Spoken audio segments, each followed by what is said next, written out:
Hi friends, welcome to our channel. ఈ రోజు మనం మాట్లాడుకోబోయే టాపిక్ ఎంతో చరిత్ర కలిగిన ఎన్నో పురాతన దేవాలయాలకు నిలయమైన తమిళనాడు గురించి. అయితే ఇంత ప్రసిద్ధిగాంచిన ఈ రాష్ట్రం ఈ రోజు మెల్లమెల్లగా తన గుర్తింపు కోల్పోతుంది. ఈ పరిస్థితికి కారకులు ఎవరు? తన అస్తిత్వాన్ని పాడు చేస్తున్న కొన్ని అంశాల గురించి ఈ వీడియోలో క్షుణ్ణంగా పరిశీలిద్దాం. తమిళనాడుకు సంబంధించిన రాజకీయ విషయాలు గాని మరియు ఆ రాష్ట్రానికి సంబంధించిన చాలా విషయాలు ఈ వీడియోలో ఉన్నాయి. సో వీడియోని కంప్లీట్ గా చూడండి. భారతదేశానికి స్వాతంత్రం వచ్చిన తర్వాత దేశంలో అప్పటికి ఉన్న అన్ని రాష్ట్రాలు ఏకపక్షంగా ఉండేవి. ఢిల్లీలో ప్రవేశపెట్టిన ప్రతి బిల్లుని శిలాశాసనంగా అనుసరించేవి. కానీ ఒక్క రాష్ట్రం మాత్రం తన భాష, తన సంస్కృతి కాపాడుకోవడానికి, ముఖ్యంగా వేల సంవత్సరాల తన సంస్కృతి సాంప్రదాయాల ప్రత్యేకతను నిలుపుకుంటూ ముందుకెళ్లింది. అది ఒక మౌన విప్లవంలా, భావోద్వేగ యుద్ధంలా తన అస్తిత్వాన్ని నిలబెట్టుకుంటూ వచ్చింది. అదే మన భవ్య మందిరాలకు దిక్సూచి అయిన తమిళనాడు రాష్ట్రం. ఈ కథ రాజకీయం గురించి కాదు, కానీ ఆ రాజకీయాలకు తమిళనాడు రాష్ట్రం నేడు ఎలా తన అస్తిత్వాన్ని కోల్పోతుందో చూపించే ఒక చిన్న ప్రయత్నం. తమిళనాడు రాష్ట్రంలో ప్రజలంతా వందల సంవత్సరాల కాలం నుంచి ఒక శక్తివంతమైన సాంస్కృతిక గుర్తింపును పెంచుకుంటూ వచ్చారు. చోళ, చెర, పాండ్య రాజవంశాల కాలంలో తమిళ సమాజం ఒక ప్రత్యేక సంస్కృతిని నిర్మించుకుంది. ఆ సమయంలో తమిళ వారసత్వంలో కలిగిన కళ, సాహిత్యం, శిల్పకళా సంస్కృతులతో సంపూర్ణ భారతదేశంలో ఒక మంచి ప్రాధాన్యత సంపాదించుకుంది. ఈ కథలో ప్రతి చిన్న విషయం తర్వాత భాగానికి అనుసంధించబడి ఉంటుంది. అందుకే ఈ వీడియో ఎక్కడ స్కిప్ చేయకుండా చూడండి. ఖచ్చితంగా ఈ కథ మీ మనసుకు తాకుతుంది, ఎందుకంటే ఇది ప్రతి భారతీయుడు తెలుసుకోవాల్సిన అంశం. ఎందుకంటే ఇలాంటి ఘటనలు మన రాష్ట్రాలలో కూడా పునరావృతం అవుతున్నాయి కాబట్టి మనము ఇలాంటి నీచ స్వార్థ రాజకీయ నాయకుల కబంధ హస్తాలలో పావులుగా మారకుండా ఉండేందుకు ఈ వీడియో మీకు కొంచెమైనా ఉపయోగపడితే మేము చేసే ఈ ప్రయత్నంలో సఫలీకృతమైనట్లే. స్వాతంత్రం తర్వాత తమిళనాడులో ఉద్యమం ఎలా మొదలైంది? మీకు ప్రత్యక్ష ఉదాహరణ ఏదైనా ఉంది అంటే అది 2017లో జరిగిన జల్లికట్టు ఉద్యమమే అని చెప్పాలి. ఈ జల్లికట్టు ఉద్యమం తమిళ గర్వం చిహ్నం. అందుకే అంతలా వారు ఈ ఉద్యమానికి మద్దతు ఇచ్చారు. 2017లో తమిళనాడులో జల్లికట్టు నిషేధానికి వ్యతిరేకంగా జరిగిన ఉద్యమం దేశవ్యాప్తంగా సంచలనం సృష్టించింది. వేలాది మంది యువత చెన్నై మరీనాలో ప్రశాంతంగా బహిరంగంగా కూర్చొని తమ వాదనను సమర్థించగా ఇది తమిళుల ఐక్యత, తమిళ సంస్కృతిపై ప్రేమ మరియు విధానాలపై వ్యతిరేకతకు నిదర్శనంగా నిలిచింది. మరో విషయం, జల్లికట్టు నిషేధాన్ని వ్యతిరేకిస్తూ ఒక్క పార్టీ పేరు కానీ జెండా కానీ లేకుండా జరిగిన ఈ ఉద్యమం తమిళ ప్రజల సాంస్కృతిక గర్వం మాత్రమే ప్రాతినిధ్యం వహించింది. 1947లో స్వాతంత్రం వచ్చిన తర్వాత బ్రిటిషర్స్ స్థాపించిన అప్పటి భారతదేశ ఏకైక పార్టీ కాంగ్రెస్ అధికారంలోకి వచ్చింది. అప్పటి మద్రాస్ రాష్ట్రం ఇప్పటి తమిళనాడుగా పేరు మార్చిన రాష్ట్రంలో కూడా కాంగ్రెస్ ఆధిపత్యం కొనసాగింది. కానీ కొద్ది కాలానికి తమిళనాడులో ఒక సందేహం మొదలైంది. ఉత్తర భారతం ఆధిపత్యం చెలాయిస్తుందా? మా మీద హిందీని బలవంతంగా రుద్దుతున్నారా? ఈ ప్రశ్నలు సమాజంలో బలంగా వేలు వేసుకున్నాయి. 1965లో కేంద్ర ప్రభుత్వం హిందీని జాతీయ భాషగా ప్రకటిస్తామని చెప్పడంతో వారి అనుమానం నిజమైంది. వెంటనే తమిళనాడులో యాంటీ హిందీ ఉద్యమం ప్రళయంలా విరుచుకుపడింది. ఎందుకంటే అప్పటికే పరదేశ పాలకుల చేతిలో తమిళుడు అస్తిత్వం కోల్పోయి చివరగా 1947లో వాళ్ళకి విముక్తి దొరికింది. ఇలా విముక్తి దొరికింది అనుకున్న లోపే మళ్ళీ ఇలాంటి వార్త వాళ్ళ మనోభావాన్ని దెబ్బతీసింది. తమిళులకు కేంద్ర ప్రభుత్వం పైన వ్యతిరేకత మొదలైంది. అప్పటి నుండి కేంద్రంలో ఏ పార్టీ ఉన్నా పార్టీకి ఇక్కడ ప్రజలు వ్యతిరేకంగానే ఉంటారు, వ్యతిరేకంగానే మాట్లాడతారు. ఒకానొక దశలో తమిళులు భారతదేశం నుండి విడిపోయి మాకు విడిగా ఒక దేశం కావాలని స్లోగన్స్ కూడా వచ్చాయి. అంటే అక్కడ ప్రజలకు వారి భాష, సంస్కృతి పట్ల ఎంత విధేయత, అభిమానమో అర్థం చేసుకోవచ్చు. అయితే అప్పటి కాంగ్రెస్ ప్రభుత్వం తీసుకొచ్చిన హిందీ భాష నిర్ణయాన్ని వ్యతిరేకిస్తూ అప్పటి ద్రావిడవాదులు, విద్యార్థులు, యువత అంతా రోడ్ల మీద వచ్చారు. ప్రొటెస్టులు, గొడవలు చేశారు. ఆ సమయంలో పోలీసులు చేసిన లాఠీ చార్జ్ మరియు కాల్పులలో చాలా మంది మృతి చెందారు. అయినా కానీ వారిలో ఆవహించేంత మార్పు కూడా రాలేదు. దీన్ని బట్టి అర్థం చేసుకోవచ్చు వారి ఆలోచన స్వభావం ఎలాంటిదో. ఆ రోజు తమిళనాడు ఢిల్లీకి దృఢంగా రొమ్మువిచ్చుకొని చెప్పింది, మా భాష, మా సంస్కృతి కంటే మాకు ఏది ఎక్కువ కాదు. మా పైన ఇతర భాష లేదా సంస్కృతిని బలవంతంగా రుద్దకండి. అలా చేస్తే మేము ఊరుకునేది లేదు అని తేల్చి చెప్పింది. అప్పటి నుండి ఇది ఒక విప్లవం లాగా మారింది. ఇప్పటికీ కూడా అక్కడ చాలా మంది ప్రజలు హిందీ వచ్చినా కానీ నార్త్ వాళ్ళతో హిందీలో మాట్లాడరు, తమిళ్లోనే మాట్లాడతారు. ఎందుకంటే ప్రపంచంలో తమిళ భాష కంటే గొప్ప భాష లేదని వాళ్ళ అభిప్రాయం. దానికి కారణం చోళుడు చేసిన దండయాత్ర. వారి హయాంలో తమిళులు ఏర్పరచుకున్న ఎంపైర్ అలాంటిది. అందుకే తమిళనాడులో ఇప్పటికీ ఆనాటి రాజగోపురాలతో నిర్మించిన ఆలయాలు దర్శించుకుంటే మనసు పొందే ఆ అనుభూతిని మాటలో చెప్పలేం. అయితే అలాంటి నిబద్ధతతో ఉన్న ఆ రాష్ట్రం మెల్లిమెల్లిగా తమ ఉనికిని కోల్పోతుంది అని విశ్లేషకుల వాదన. ఎందుకంటే నేటి రాజకీయ నాయకులు ఆడుతున్న ఆటలో ఆ రాష్ట్రం రాబోయే తరాలపైన ఎలాంటి ప్రభావం చూపెడుతుంది అనేది పెద్ద ప్రశ్న. ఈ విషయం గురించి మనం ఈ రోజు నిక్షిప్తంగా పరిశీలించే ప్రయత్నం చేద్దాం. భారతదేశ స్వతంత్రం వచ్చాక అప్పటి కాంగ్రెస్ పార్టీతో పనిచేయడానికి తమిళుల ఆత్మగౌరవ పరిరక్షణ కొరకు స్థాపించబడ్డ మొట్టమొదటి ప్రాంతీయ పార్టీగా డిఎంకే పార్టీ అవతరించింది. అయితే ఆ పార్టీ పేరుకి కాంగ్రెస్ పార్టీతో పనిచేసినప్పటికీ వారు తీసుకున్న నిర్ణయాలకు ఎప్పుడూ వ్యతిరేకిస్తూనే ఉండేది. వాటిలో ముఖ్యంగా హిందీ భాషని దేశ ప్రథమ భాషగా ప్రకటించడం. అది అక్కడి ప్రజల మనోభావాల మీద ఎలాంటి ప్రభావం చూపెట్టిందంటే ఏకంగా ఒక భారీ యుద్ధమే చేశారని చెప్పాలి. యాంటీ హిందీ భావనను డిఎంకే పార్టీ రాజకీయ ఉద్యమంగా మార్చింది. పెరియార్ మొదలుపెట్టిన సిద్ధాంతాన్ని ఆసరాగా తీసుకొని అన్నాదురై అధికారంలోకి తీసుకొచ్చారు. 1967లో కాంగ్రెస్ ను తమిళనాడులో ఓడించి డిఎంకే ఒక స్వతంత్ర పార్టీగా తమిళనాడులో అధికారంలోకి వచ్చింది. ఆ రోజు నుండి తమిళనాడు రాజకీయాల్లో ప్రాంతీయ గర్వంకి ఒక ప్రత్యేక స్థానం వచ్చింది. హిందీ తప్పనిసరి విద్య రద్దు అయింది. కేంద్రం చెప్పిందే కళ్ళు మూసుకుని అంగీకరించడం కాదు, వాటికి వ్యతిరేకంగా ప్రశ్నించడం మొదలైంది. కేంద్రంలో బిల్లు ప్రవేశపెట్టినా అది తమకు సిద్ధాంతాలకు అనుకూలంగా ఉందా లేదా అన్న విషయాన్ని ఆత్మ పరిశీలన చేసుకోవడం మొదలుపెట్టింది. అలాంటి సమయంలో 1975లో ఇందిరాగాంధీ ఎమర్జెన్సీ ప్రకటించారు. అప్పటికి కూడా ఆ నిర్ణయాన్ని డిఎంకే వ్యతిరేకించింది. పత్రికా స్వేచ్ఛకు మరియు ప్రజాస్వామ్యానికి మద్దతు ఇచ్చింది. ఢిల్లీలో ఎవరు అధికారంలో ఉన్నా తమిళనాడులో నేటికి ఒక ప్రత్యేక స్వరం కొనసాగుతూ వస్తుంది. ఆ తర్వాత కేంద్రంలో కాంగ్రెస్ చేసిన కుటుంబ పాలన పైన విసుగు చెందిన దేశ ప్రజలు 1977 సంవత్సరంలో జనతా పార్టీని గెలిపించారు. తర్వాత జరిగిన పరిణామాలలో దేశంలో చాలా కొత్త పార్టీలు పుట్టుకొచ్చాయి. అందులో తమిళనాడుకి మినహాయింపు ఏమీ లేదనే చెప్పాలి. ఎందుకంటే అక్కడ కూడా 1972 సంవత్సరంలో అప్పటికి తమిళ సూపర్ స్టార్ అయిన ఎంజి రామచంద్రన్ గారు, తమిళులు ముద్దుగా ఎంజీఆర్ అని పిలుచుకునే ఈయన ఏఐఏడిఎంకే ఆల్ ఇండియా అన్నా ద్రవిడ మున్నేత్ర కజగం అనే పేరుతో ఒక పార్టీని స్థాపించారు. అయితే ఎంజీఆర్ గారు మొదటి నుండి కూడా సేవా దృక్పథం కలవారు. తన సినీ జీవితంలో సంపాదించిన మొత్తాన్ని బలహీన వర్గాల కోసం ఖర్చు చేసేవారు. ఆయన పార్టీ స్థాపించిన 5 సంవత్సరాల్లోనే తన పార్టీని మంచి మెజారిటీతో గెలిపించి సీఎం అయ్యారు. అయితే అప్పటి నుండే తెరపైన కనిపించే పాత్రలే తమిళనాడు రాజకీయ ప్రస్థానానికి పునాదులుగా మారాయి. ఎందుకంటే మీరు గమనించండి, 1977 నుండి 2021 వరకు తమిళనాడు అధికారాన్ని అక్కడి సినీ పరిశ్రమ నుండి వచ్చిన వారే చేజిక్కించుకున్నారు. ఇంకా కొత్తగా పుట్టుకొచ్చిన పార్టీ నాయకులు కూడా సినీ ఇండస్ట్రీ నుండి వచ్చిన వారే. ఇందులో మరో గమ్మత్ ఏంటంటే ఇప్పటి సీఎం ఎంకే స్టాలిన్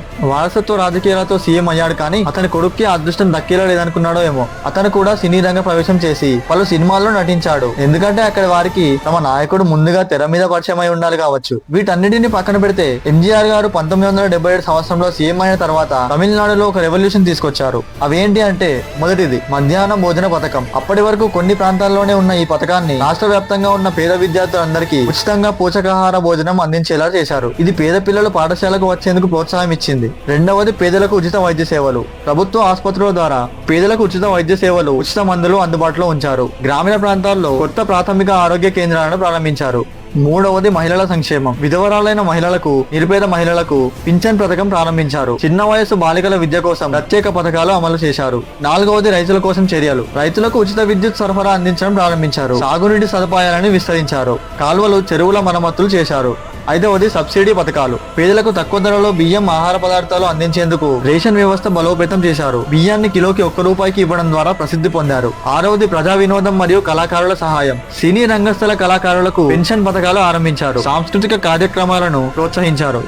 ఏడవది మంచి పాలన. అవినీతి తగ్గించేందుకు కఠిన చర్యలు తీసుకున్నారు. నేర నియంత్రణలో కఠిన వైఖరి చూపించారు. ఎంజీఆర్ ఈ పనుల వల్ల ప్రజల కోసం పనిచేసే నాయకుడు అనే బిరుదు సంపాదించారు. ముఖ్యంగా మధ్యాహ్న భోజన పథకం ఆయన రాజకీయ వారసత్వంలో అజరామరంగా మారింది. ఇప్పటికీ కూడా ఈ పథకాలని దేశవ్యాప్తంగా పలు రాష్ట్రాలు అనుసరిస్తున్నాయంటే ఆయన పాలన ఎలా ఉండేదో మనం అర్థం చేసుకోవచ్చు. అప్పటి నుండి 2018 వరకు ఏఐఏడిఎంఎల్ అండ్ డిఎంకే అన్నింటినీ అధిరోధిస్తూ వచ్చాయి. కానీ 2018 నుండి తమిళనాడు రాష్ట్రాల్లో రాజకీయం బీజం పోసుకుందనే చెప్పాలి. ఎందుకంటే 1967 నుండి 2018 సంవత్సరం వరకు, అంటే సుమారు 51 సంవత్సరాలు 2 పార్టీలు మాత్రమే తమిళనాడు పీఠాన్ని పంచుకున్నాయి. ఇది ఇలా ఉండగా 2018 నుండి 2021 వరకు, అంటే కేవలం 2 సంవత్సరాలలోనే ఏకంగా 5 పార్టీలు పుట్టుకొచ్చాయి. అందులో సనాతన ధర్మానికి మరియు హిందువులకు బద్ధశత్రువు కమల్ హాసన్ పార్టీ అయిన ఎంఎన్ఎం, మక్కల్ నీది మాయం కూడా ఒకటి. ఈ పార్టీలతోనే అక్కడి ప్రజల్లో విభజన మొదలైంది. కమల్ హాసన్ తనని తాను నేను నాస్తికుడిని, దేశంలో మతమే ఉండకూడదు అని చెప్పుకుంటూనే ముస్లింస్ వైపు సానుభూతి చూపించడం మొదలుపెట్టాడు. దాని వల్ల అతని పార్టీ ఎక్కడ పోటీ చేసినా కనీసం డిపాజిట్ కూడా రాకుండా ఓడిపోయాడు. అదే సమయంలో అతను సంపాదించిన మొత్తాన్ని తన పార్టీ కోసం ఖర్చు పెట్టాడు. ఆ ప్రయత్నం అట్టర్ ఫ్లాప్ అవ్వడంతో రోడ్డు మీదకు వచ్చే పరిస్థితి వచ్చింది. అదే సమయంలో ఏ పార్టీ ఎన్ని డబ్బులు ఇచ్చినా తీసుకోండి, కానీ ఓటు మాత్రం మా పార్టీకే వేయండి అంటూ మరో హీరో విజయకాంత్ డిఎండికే, దేశీయ మునుపొక్కు ద్రావిడ కజగం అనే పేరుతో మరో పార్టీ స్థాపించాడు. ఎన్నికల సమయంలో చిత్రవిచిత్రమైన ప్రయోగాలు చేశాడు, కానీ ఆయన కూడా బొక్కబోర్లా పడ్డాడు. చివరకు ఎలక్షన్ ప్రచారం సమయంలో కోవిడ్-19 రావడంతో శ్వాస సంబంధిత వ్యాధితో ఊపిరాడక మరణించాడు. ఇలా ఇంకో 3 పార్టీలు వచ్చాయి, కానీ ఎన్నికల్లో మాత్రం ఎలాంటి ప్రభావం చూపించలేకపోయాయి. కానీ దీని ప్రభావం తమిళనాడులో వందల సంవత్సరాల నుండి కాపాడుకుంటున్న అస్తిత్వం మీద ప్రభావం చూపడం మొదలైంది. ఎందుకంటే అనాది కాలంలోనే పుట్టుకొచ్చిన చిన్న పార్టీల వల్ల అక్కడే ఓట్లు చీలిపోయాయి. దాని వల్ల సనాతన ధర్మాన్ని తమిళనాడు ప్రజల నుండి నామరూపాలు లేకుండా చేయడమే లక్ష్యంగా పెట్టుకుని ఉన్న డిఎంకే పార్టీ కుటుంబ వారసుడు అయిన స్టాలిన్ ను 2021లో గెలిపించారు అక్కడ ప్రజలు. మీరు ఇక్కడ ఒకటి గమనించాలి, తమిళనాడులోని అన్ని పార్టీల పేర్లలో ద్రవిడ పేరు ముందు వరుసలో ఉంటుంది. అసలు ద్రవిడ సిద్ధాంతం అంటే ఏంటి, అది ఎలా పుట్టుకొచ్చింది, అందుకు గల కారణాలు ఇప్పుడు చూద్దాం. ద్రవిడ సిద్ధాంతం 1916లో అప్పటి తమిళ బ్రాహ్మిన్స్ చేసిన అంటరానితనం అరాచకాల వల్ల ఈ సిద్ధాంతం పురుడు పోసుకుంది అంటారు. అసలే ఆంగ్ల పాలకుల అరాచకాలలో నలిగిపోతున్న దేశ ప్రజలకు ఈ కుల వివక్ష దేశంలోని ప్రజల మధ్య చీలిక ఏర్పడడానికి కారణమైంది. అసలు భారతదేశంలో ఈ కులాలు ఎలా పుట్టుకొచ్చాయి, ఎందుకు వచ్చాయి, ఏ ఇయర్ లో వీటికి బీజం పడిందో మరో వీడియోలో క్షుణ్ణంగా తెలుసుకునే ప్రయత్నం చేద్దాం. అయితే ఒకవైపు స్వాతంత్ర్యం కోసం ఆంగ్లేయులకు వ్యతిరేకంగా పోరాటం జరుగుతున్న తరుణంలో తమిళనాడు ఈ కుల ప్రతిపాదిక స్వేచ్ఛ కోసం ద్రవిడ సిద్ధాంతం వెలుగులోకి వచ్చి క్రమంగా అది రాజకీయ పార్టీలకు అస్త్రంగా మారింది. ఫైనల్ గా 1926వ సంవత్సరంలో రాజకీయ పార్టీగా అవతరించి చివరగా 1965లో ద్రవిడ సిద్ధాంతాలతో తమిళనాడు అధికారంలోకి వచ్చింది.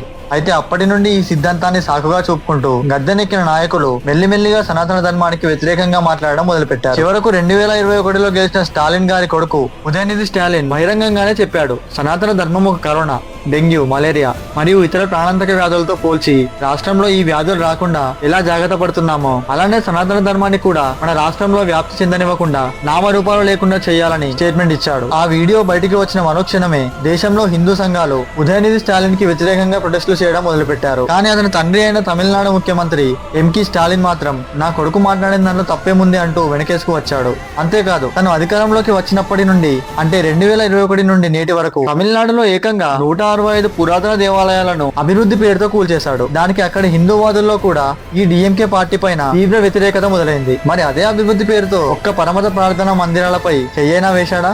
ఈ విషయం అక్కడి హిందువుల మనసులో బలంగా నాటుకుంది. ద్రవిడ సిద్ధాంతం అంటే కుల వివక్షలు, వారి సంస్కృతి సాంప్రదాయాలు, మూఢనమ్మకాల లాంటి వల్ల పుట్టుకొచ్చింది. ఈ సిద్ధాంతం రాష్ట్ర ప్రజలకు పూర్తి స్వేచ్ఛ కోసం పుట్టుకొచ్చిన ఒక ఉద్యమం. మరి ఇప్పుడు స్టాలిన్ ప్రభుత్వం చేస్తున్న హిందూ వ్యతిరేక అరాచకాలను చూస్తుంటే 2021లో ఈ ప్రభుత్వానికి ఉచిత పథకాల పేరుతో గాని, డబ్బుల కోసం కానీ, లేదా నాయకుడు ఎలాంటి వాడో తెలుసుకోకుండానే గుడ్డిగా ఓటు వేసిన వాళ్ళకి వారు చేసిన తప్పేంటో అర్థమయ్యే ఉంటుంది. ఏఐఏడీఎంకే పార్టీ హయాంలో ఎంజీఆర్ అండ్ జయలలిత గారు ఎక్కడ కూడా పరమతాల వివక్ష చూపకుండా అందరికీ సమాన హక్కులు కల్పిస్తూ అసలైన ద్రావిడ పాలన అందించారు. కానీ స్టాలిన్ చేస్తున్న ఈ హిందూ మత వ్యతిరేక పాలన అసలు ఎలా ద్రావిడ సిద్ధాంతంగా పరిగణించబడుతుంది? ద్రావిడ సిద్ధాంతంలో మత వ్యతిరేకతకు స్థానం లేదు. అలా చేస్తే ఆ సిద్ధాంతానికే మాయని మచ్చ అవుతుందని అక్కడి ప్రజల అభిప్రాయం. ఎందుకంటే సనాతన ధర్మాన్ని కేవలం బ్రాహ్మిన్సే కాదు, అది సమస్త మానవాళికి దిశానిర్దేశం చూపుతుంది. సనాతన ధర్మం రచించబడిన గ్రంథాలు ఎప్పుడు ఇతర మతాలను కించపరిచే విధంగా రాయబడలేదు. ఎందుకంటే ఆ పుణ్య గ్రంథాలు రాసే సమయంలో ఈ పుడమి పైన వేరే మతమే పుట్టలేదు కాబట్టి. చివరగా తమిళనాడులో ఇన్ని నటకేయ పరిణామాలు జరగడానికి ముఖ్య కారణం అక్కడ హిందువులే అనడానికి అతిశయోక్తి లేదు. ఎందుకంటే సగటు మానవుడు బ్రెయిన్ వాష్ చేసే వారి మాటలకు తన ఓటు ఇలాంటి వారికి వేస్తే చివరకు తన అస్తిత్వాన్ని కోల్పోవాల్సి వస్తుందని చెప్పడానికి ఇది ఒక మంచి ఉదాహరణ. మరో ఉదాహరణ ఏంటి అంటే మీరు అక్కడ సినీ ఇండస్ట్రీని క్షుణ్ణంగా గమనించండి. గత 2 సంవత్సరాల నుండి క్రిస్టియానిటీని ప్రమోట్ చేసే మూవీసే ఎక్కువగా ఉన్నాయి, ఇంకా వస్తున్నాయి కూడా. ఉదాహరణకు లియో, డిమార్టీ కాలనీ, మార్కో, మన్నాడు, మహాన్, సాని, ఫర్హానా ఇలా చెప్పుకుంటూ పోతే చాలా ఉన్నాయి. అయితే మేము అక్కడ సినీ పరిశ్రమ గురించి ఎందుకు ప్రస్తావించామంటే తమిళులు ఎక్కువగా తెర మీద పాత్రలకు ప్రాధాన్యత ఇస్తారు. ముఖ్యంగా తమకు నచ్చిన హీరో కోసం ఎంత దాకైనా వెళ్తారు, ఏం చేయడానికైనా వెనుకాడరు. అందుకు మంచి ఉదాహరణ ఎంజీఆర్ గారిని చూపించవచ్చు. అందుకే నేటి ప్రభుత్వం సినీ పరిశ్రమను అడ్డుపెట్టుకుని అక్కడి మత మార్పిడులను ప్రోత్సహిస్తుందని అక్కడ ప్రజల అభిప్రాయం. ఇలాంటి సంఘటనలు మన తెలుగు రాష్ట్రాల్లో కొత్తేం కావు. ఎందుకంటే 2019 సంవత్సరంలో మన ఆంధ్రప్రదేశ్ లో కూడా ఇక్కడి నాయకులు ఆడిన ఆట ఏంటో అందరికీ తెలిసిందే. ఆ టాపిక్ గురించి మనం మరో వీడియోలో తెలుసుకునే ప్రయత్నం చేద్దాం. ఇక 2025లో చూస్తే తమిళనాడులో ఇంకో పార్టీ పుట్టుకొచ్చింది. అదే యువ తమిళుల చేత తలపతి అని పిలువబడే విజయ్ గారి తమిళంగ వెట్రి కజగం ఈవీకే పార్టీ. ఈ పార్టీ పెట్టిన మొదటి మీటింగ్ కి వచ్చిన క్రౌడ్ ని చూస్తే తమిళనాడు మొత్తం షేక్ అయింది. అంటే స్టాలిన్ ప్రభుత్వం పైన అక్కడి ప్రజలు ఎంత వ్యతిరేకంగా ఉన్నారో అర్థం అవుతుంది. వేచి చూడాలి 2026 ఏప్రిల్ మే నెలల్లో జరిగే ఎలక్షన్ లో ఎవరు గెలుస్తారో. తర్వాత అయినా తమిళనాడు ఆలయాలకు పూర్వ వైభవం రావాలని కోరుకుందాం. తమిళనాడు పాలిటిక్స్ లో 2026 ఎన్నికల గురించి ముఖ్యమైన అప్డేట్ చూద్దాం. 2021లో స్టాలిన్ గారి డిఎంకే పార్టీ గత ఎన్నికల్లో చిన్న పార్టీల ఎంట్రీతో ఓట్ల చిలుకల వల్ల భారీ విజయం సాధించింది. కానీ ఇప్పుడు 2026 ఎన్నికలు దగ్గర పడుతున్నాయి. స్టాలిన్ గారు మళ్ళీ అధికారంలోకి వస్తారా, లేదా బీజేపీ తమిళనాడులో కొత్త అధ్యాయం మొదలు పెడుతుందా, లేదా తలపతి విజయ్ గారి కొత్త పార్టీ టీవీకే చరిత్ర సృష్టిస్తుందా? ఇవేవీ కాకుండా కమల్ హాసన్ గారి మక్కల్ నీది మయ్యం లేకపోతే సిమాన్ గారి నామ్ తమిళర్ పార్టీ కొత్త జోరు చూపిస్తాయా? ఒకవేళ స్టాలిన్ డిఎంకే పార్టీ గెలిస్తే హిందూ ఆలయాలపైన ప్రభుత్వ దాడులు కొనసాగుతాయా? లేదా పద్ధతి మార్చుకొని ఆలయాల పరిరక్షణ చట్టం తీసుకువస్తారా? లేదా ఏఐఏడిఎంకే కూటమితో కూడిన బీజేపీ పార్టీ లేక హీరో విజయ్ గారి పార్టీ గెలిస్తే వీటికి పులి స్టాప్ పడుతుందా? ఈ ప్రశ్నలకు సమాధానం కాలమే నిర్ణయిస్తుంది. కానీ ఒక విషయం మాత్రం నిజం, ఈ 2026 ఎన్నికలు తమిళనాడుకు ఒక చారిత్రక మలుపు కావచ్చు. మీ అభిప్రాయం కామెంట్స్ రూపంలో చెప్పండి. వీడియో నచ్చితే లైక్ చేయండి, షేర్ చేయండి, మా ఛానల్ ని సబ్స్క్రైబ్ చేసుకోండి. ఎందుకంటే మీ ప్రోత్సాహం మాకు మరిన్ని మంచి పరిశోధాత్మక వీడియోస్ చేయడానికి ఉపయోగపడుతుంది. Thanks for watching our video. జై హింద్.